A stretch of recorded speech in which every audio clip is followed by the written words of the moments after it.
Saya Sini Kartika, saya dari 3A Farmasi. Di sini saya akan menjelaskan mengenai evaluasi masa tablet atau evaluasi granul. Nah, setiap proses pembuatan tablet itu hasilnya harus dilakukan evaluasi. Hal ini karena diperlukan untuk mendapatkan suatu sediaan tablet yang memenuhi persyaratan yang sudah ditentukan. Nah, terdapat 2 evaluasi yang harus dilakukan. Yang pertama ada evaluasi masa atau evaluasi yang dilakukan pada granul, dan yang kedua ada evaluasi tablet. Nah, evaluasi masa ini atau evaluasi masa tablet atau yang disebut juga dengan granul ini dilakukan sebelum dilakukannya pencetakan. Nah, evaluasi ini dilakukan agar saat mencetak tablet tidak terjadi masalah dalam proses pencetakan tablet, dan evaluasi tablet ini yang sudah dicetak. Lalu evaluasi yang kedua ada evaluasi tablet.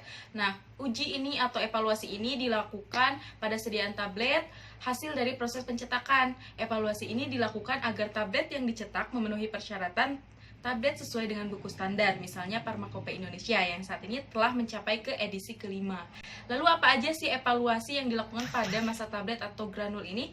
Setidaknya ada 5 jenis evaluasi yang dilakukan. Yang pertama ada kadar air, kedua ada sifat alir, ketiga kompresibilitas, keempat distribusi ukuran partikel, dan yang terakhir ada bobot jenis. Nah, masuk ke uji pertama yaitu uji kadar air. Nah, tujuan dari uji kadar air ini yaitu untuk mengetahui kadar air yang tertinggal di granul, yang mana air atau uap lain yang terdapat dalam serbuk dalam jumlah yang berlebihan akan menyebabkan terganggunya sifat granul. Lalu alat yang digunakan dalam prosedur uji kadar air ini adalah heating drying open. Caranya yaitu dengan menimbang seksama 5 gram granul, kemudian dipanaskan di dalam lemari pengering atau heating drying open sampai bobot konstan, yang dilakukan pada suhu 105 derajat Celcius selama 2 jam. Lalu untuk perhitungannya, W0 atau bobot granul awal kurangi bobot granul akhir per bobot granul awal kali 100%. Nah, untuk persyaratannya, kadar air granul ini berada di rentang 2-4%. Lalu di sini akan ditampilkan proses pengujian kadar air pada granul. Dapat dilihat pada video. Nah, jadi dalam video tersebut sama saja dengan pengujian kadar air pada Simplicia. Yang pertama, kita akan menguji bobot dari cawan kosong tersebut, kemudian di open selama 2 jam dalam suhu 105 derajat Celcius, kemudian dibiarkan terbuka pada suhu ruang selama kurang lebih 5 menit. Setelah itu dimasukkan ke dalam desikator selama 10 menit. Setelah itu ditimbang. Nah, lakukan langkah-langkah tersebut sampai didapatkan bobot cawan kosong yang konstan. Begitupun setelah didapatkan bobot konstan, nanti si cawan kosong tersebut diisi oleh granul yang akan kita uji. Lalu sebelum dimasukkan ke oven, ditimbang dulu, kemudian dimasukkan ke oven dengan cara yang sama seperti yang dilakukan pada sebelumnya. Nanti akan didapatkan bobot cawan kosong beserta dengan bobot cawan dengan granul. Nanti akan didapatkan bobot atau perhitungan untuk kadar airnya, kadar air yang hilang yang di sini yang diukur.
Nah, masuk ke pengujian evaluasi granul yang kedua, yaitu ada uji sifat alir. Nah, tujuan dari uji ini yaitu untuk mengetahui sifat alir granul yang nantinya akan mempengaruhi reprodusibilitas ruang kompresi pada pembuatan tablet dan akhirnya berpengaruh pada keseragaman bobot atau kadar tablet. Lalu, alat yang digunakan pada uji sifat alir ini yaitu adalah corong alat uji waktu alir. Nah, dalam metode pengujian sifat alir granul ini setidaknya ada dua metode. Ada metode corong atau metode cara langsung, dan ada juga metode sudut istirahat atau sudut diam yang disebut juga dengan cara tidak langsung. Prinsip dari metode sudut istirahat ini yaitu pengukuran sudut yang terbentuk dari lereng tumbukan granul yang mengalir bebas dari corong terhadap suatu bidang datar. Nah, untuk caranya atau metodenya, di sini dalam video ini kita menggunakan metode cara langsung atau dengan menggunakan alat corong. Nah, cara yang pertama yaitu menimbang dengan seksama 25 gram granul, kemudian ditempatkan pada alat uji corong dalam keadaan tertutup.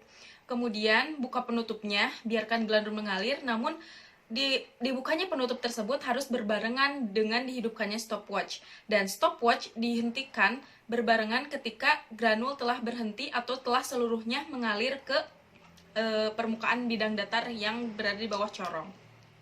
Lakukan hal tersebut sebanyak 3 kali. Yang dicatat atau data yang kita ambil adalah waktu yang diperlukan granul untuk mengalir secara seluruhnya ke bidang datar. Kemudian untuk mengukur sudut istirahat dengan menghitung jari-jari dan tinggi dari tumpukan granul setelah metode corong. Nah, kemudian masukkan dalam rumus dan akan didapatkan sudut alfa yang menentukan kecepatan alir dari suatu granul tersebut. Nah, persyaratan dari sifat alir granul ini yaitu 100 gram granul waktu alirnya tidak lebih dari 10 detik.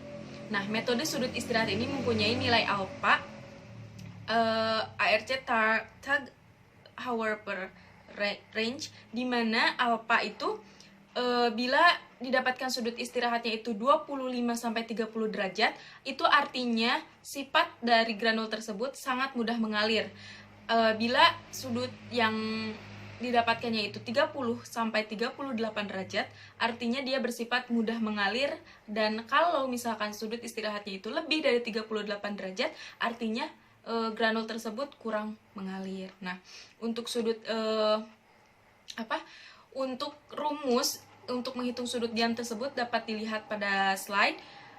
Nah, di sini dapat kita lihat tabel ini merupakan contoh dari pengujian data yang akan kita lakukan nanti. Jadi data yang kita dapat dituliskan atau dimasukkan ke dalam tabel tersebut dan hasilnya dibandingkan dengan standar. Nah, besar sudut istirahat di sini bila kurang dari 25, dia memiliki sifat alir yang sangat baik.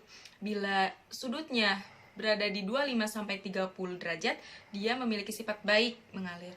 Kemudian bila besar sudutnya 30-40 derajat, dia dikatakan cukup. Dan bila lebih dari 40 derajat, dia dikatakan sangat sukar untuk mengalir. Begitupun pada laju alirnya. Nah, berikut proses dari atau metode dari pengujian sifat alir granul.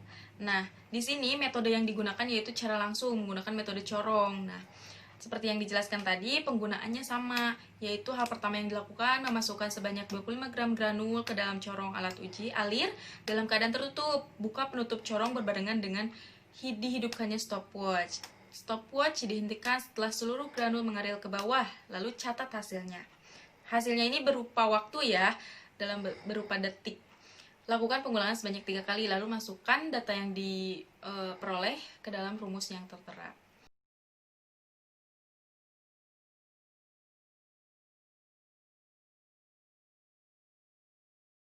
Lalu masuk ke pengujian yang ketiga, yaitu uji kompresibilitas. Tujuannya yaitu untuk mengetahui kemampuan granul untuk membentuk tablet dengan tekanan tertentu. Kompresibilitas juga biasanya disebut dengan indeks Kars yang dapat digunakan untuk menentukan sifat alir. Semakin besar nilai kompresibilitas menunjukkan granul memiliki sifat alir yang kurang baik. Alat yang digunakan untuk uji ini yaitu yang disebut dengan jolting volumeter. Nah, cara dari pengujian kompresibilitas ini dapat dilihat dalam video. Nah, di sini yang pertama yang kita lakukan adalah menimbang 100 gram granul, lalu memasukkannya ke dalam gelas ukur dan dicatat volumenya sebagai volume awal. Lalu gelas ukur berisi granul tersebut dimempatkan atau diletakkan pada alat jolting volumeter tersebut yang sebelumnya telah disetting untuk melakukan pengetukan selama 500 kali ketukan. Nah, alat ini akan mencatat atau alat ini akan mengetuk si granul tersebut dengan kecepatan yang konstan. Nah, nanti setelah 500 ketukan tersebut selesai, kita ukur lagi volume dari si granul tersebut sebagai volume akhir. Nah, untuk perhitungannya, indeks kompresibilitas ini dinyatakan dalam bentuk persen ya. Nah, nanti indeks kompresibilitas ini dihitung dengan mengukur volume granul sebelum dimampatkan, kurangi volume granul setelah dimampatkan selama 500 kali, dibagi volume granul sebelum dimampatkan kali 100%. Nah, dapat dilihat dari tabel, nanti pengolahan datanya dimasukkan ke dalam tabel, kemudian dibandingkan dengan ketentuan yang berlaku. Nah, jika persen dari kompresibilitas atau indeks kompresibilitas ini 5 berada di rentang 5-15, daya alir dari si granul tersebut adalah baik sekali. Begitupun seterusnya. Jika dia lebih dari 40%, dia memiliki daya alir yang sangat buruk sekali. Nah, dengan syaratnya di sini persen kompresibilitas tidak boleh lebih dari 20%. Nah, masuk ke uji yang keempat, yaitu uji distribusi partikel, ukuran partikel. Nah, tujuan dari uji ini yaitu untuk melihat keseragaman dan distribusi ukuran granul yang dihasilkan. Alat yang digunakan pada uji ini yaitu shift shaker atau ayakan bertingkat. Nah, untuk metodenya yaitu yang pertama yang dilakukan yaitu menyusun shift shaker atau ayakan dari yang berukuran besar hingga kecil, dari yang mesh berukuran 20 hingga 100.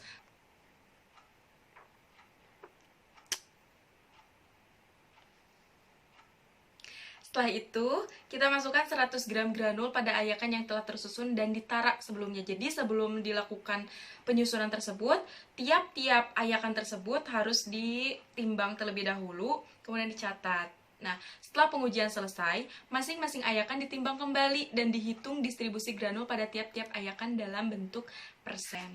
Nah, untuk uji evaluasi yang terakhir yaitu uji bobot jenis pada granul. Tujuannya yaitu untuk mengetahui kemempatan dari campuran granul selama dikempak. Alat yang digunakan di sini yaitu piknometer. Nah, di sini ada 3 jenis bobot jenis yang dapat dihitung, yaitu ada bobot jenis nyata, bobot jenis mampat, dan bobot jenis sejati. Nah, untuk rumusnya dapat kita lihat di sini. Nah, untuk prosedurnya, pengujian ini dimulai dengan menimbang piknometer kosong, lalu catat sebagai bobot pikno kosong. Kemudian sejumlah granul atau 10 gram granul tersebut dimasukkan ke dalam piknometer tersebut. Setelah itu ditimbang pikno tersebut yang berisi granul itu, lalu catat sebagai bobot campuran. Nah, setelah itu masukkan kedua hasil yang diperoleh pada rumus pengujian bobot jenis. Namun, yang mesti diperhatikan pada video prosedur pengujian bobot jenis ini, seharusnya pada pengambilan piknometer tersebut tidak boleh menggunakan tangan secara langsung, melainkan kita harus menggunakan kurs, karena ditakutkan ketika kita mengambil piknometer tersebut dengan tangan kita sendiri, nanti dia akan mempengaruhi bobot yang sebenarnya. Seperti itu. Mungkin sekian yang dapat saya sampaikan. Semoga apa yang saya sampaikan mengenai evaluasi granul ini dapat menambah wawasan kalian semua. Dan mohon maaf atas segala kekurangannya. Wassalamualaikum warahmatullahi wabarakatuh.